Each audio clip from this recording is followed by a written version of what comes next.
नमस्कार मैत्रिणींनो, स्वागत आहे तुमचं माझ्या नवीन एका व्हिडिओमध्ये। तर हे ब्लाऊज मला आज शिवायचं होतं।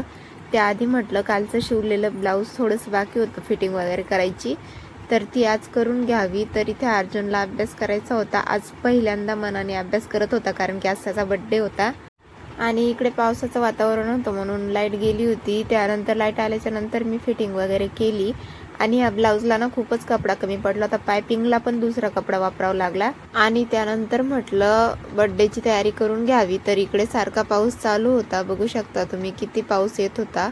आणि पावसामुळे ना आम्ही कोणाला बड्डेला पण सांगितलं नव्हतं, म्हटलं फक्त पोरं बोलवावे आणि बड्डे करून घ्यावा, कारण की मुलांचा नाद असतो ना की बड्डे करायचा बड्डे करायचा। आमच्या कॉलनीमधले पण जास्त काही मुलं आले नव्हते, कारण की पाऊस चालू होता आणि कोणीच बाहेर येत नव्हतं। त्यामुळे जेवढे आले तेवढ्यांमध्येच बड्डे करून घेतला। अंकुशच्या बड्डेच्या टायमाला ना शेजारचं घर रिकामं होतं, त्यामुळे काहीच प्रॉब्लेम नव्हता। पण ह्यावेळेस ना ते घर ना भाड्याने दिलेलं आहे, तर आमच्या घरात जागा नव्हती म्हणून म्हटलं जाऊ द्या, सगळ्यांना कशाला बोलवायचं, कारण की पावसाचं वातावरण आहे।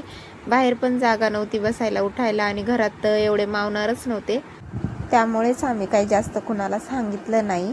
आणि इथे बघू शकता याचा ना एवढा स्फोट झाला की त्याच्या तोंडाला बरं झालं चटका बसला नाही। देवाची कृपा म्हणावं लागते की त्याला काही झालं नाही। चला मग आत्ताच्यासाठी एवढंच, भेटूया दुसऱ्या व्हिडिओमध्ये। बाय।